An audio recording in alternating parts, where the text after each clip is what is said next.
Assalamualaikum warahmatullahi wabarakatuh.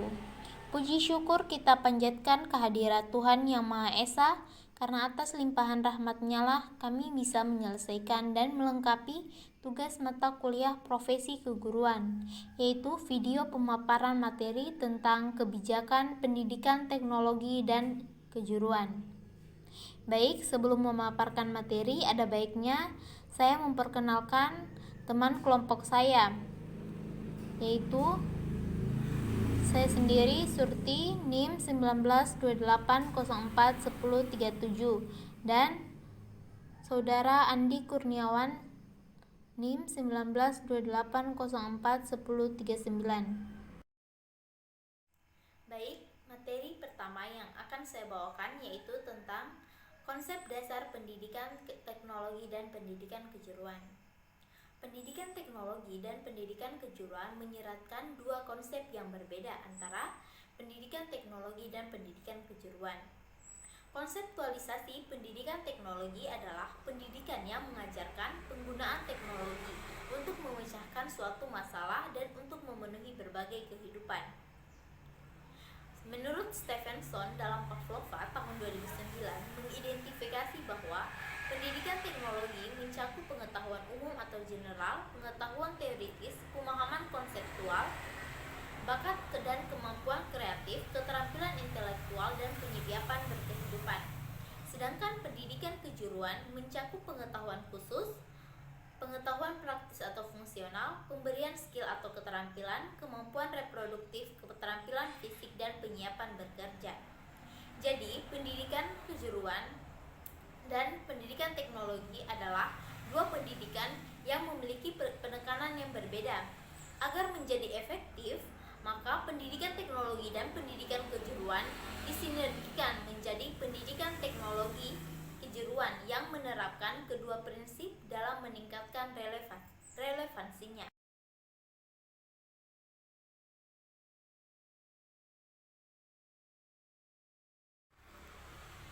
B. Dasar filsafat pendidikan kejuruan. Filosofi pendidikan vokasi yang paling sederhana dan pragmatis adalah matching, yang artinya pekerjaan apa yang dibutuhkan dan apa yang dibutuhkan untuk mengerjakan pekerjaan itu. Filosofi ini adalah filosofi pragmatis. Miller 1985 dan dalam Jatmiko dan Siswanto tahun 2013 menganjurkan bahwa filosofi pragmatis adalah filosofi terefektif untuk pendidikan dunia kerja, education for work. Pragmatis adalah mencari tindakan yang tepat untuk dijalankan dalam situasi yang tepat pula. Miller menyatakan bahwa pendidikan kejuruan akan berhasil jika mampu mempraktikkan dan mempertahankan prinsip-prinsip pragmatisme sebagai relevansi, referensi, dan dasar pendidikan di tempat kerja, workplace education. D. Tujuan pendidikan kejuruan. Pendidikan kejuruan bertujuan untuk membantu individu memperoleh dan mengembangkan keterampilan yang dibutuhkan dalam lapangan pekerjaan. Pendidikan kejuruan juga bertujuan untuk menyiapkan siswa menjadi manusia seutuhnya. Maksud dari manusia seutuhnya di sini yaitu siswa dapat meningkatkan kualitas hidup, mampu mengembangkan dirinya, dan memiliki keahlian serta keberanian untuk membuka peluang usaha, untuk meningkatkan penghasilannya. Tujuan pendidikan kejuruan menyiapkan tenaga kerja produktif antara lain meliputi: 1. Memenuhi keperluan tenaga kerja dunia dan industri. Yang kedua yaitu menciptakan lapangan kerja bagi dirinya dan bagi orang lain. Yang ketiga yaitu merubah status pelajar dan dari ketergantungan menjadi bangsa yang berpenghasilan atau produktif. Sedangkan sebagai tenaga kerja profesional mampu mengerjakan tugasnya secara cepat, tepat, dan efisien yang didasarkan pada unsur-unsur berikut, yaitu 1. Ilmu atau teori yang sistematis. Yang kedua yaitu kewenangan profesional yang diakui oleh klien. Yang ketiga yaitu pengakuan masyarakat akan keabsahan kewenangannya. Dan yang keempat yaitu kode etik yang regulatif.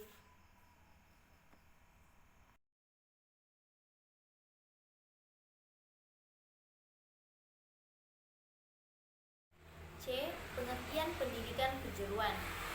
Terdapat banyak ragam pengertian tentang pendidikan kejuruan dan pembicaraan sehari-hari.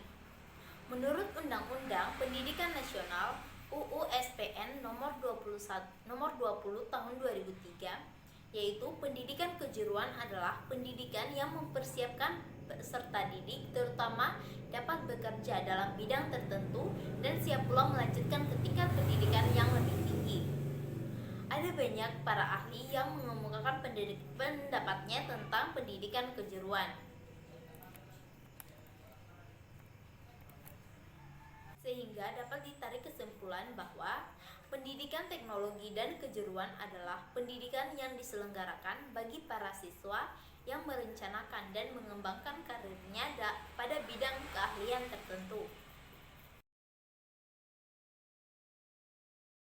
Baik, saya akan melanjutkan pemaparan materi berikutnya, yaitu pengelompokan pendidikan teknologi dan kejuruan.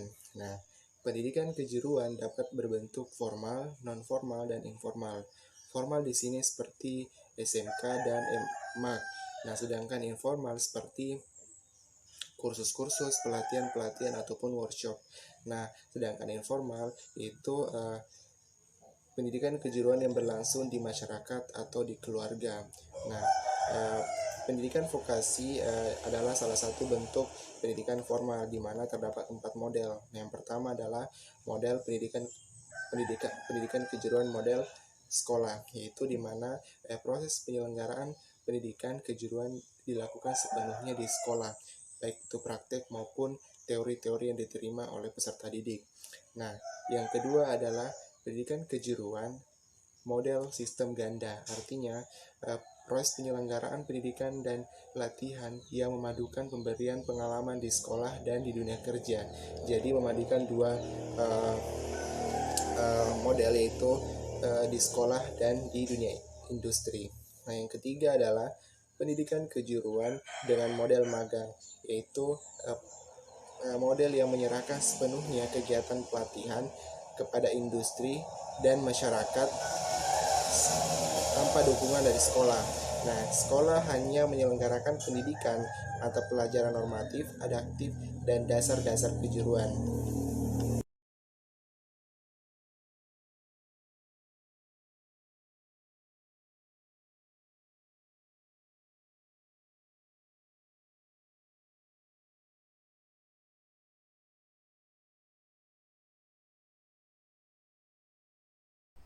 Itulah tadi pemaparan materi dari kelompok kami tentang kebijakan pendidikan teknologi dan kejuruan.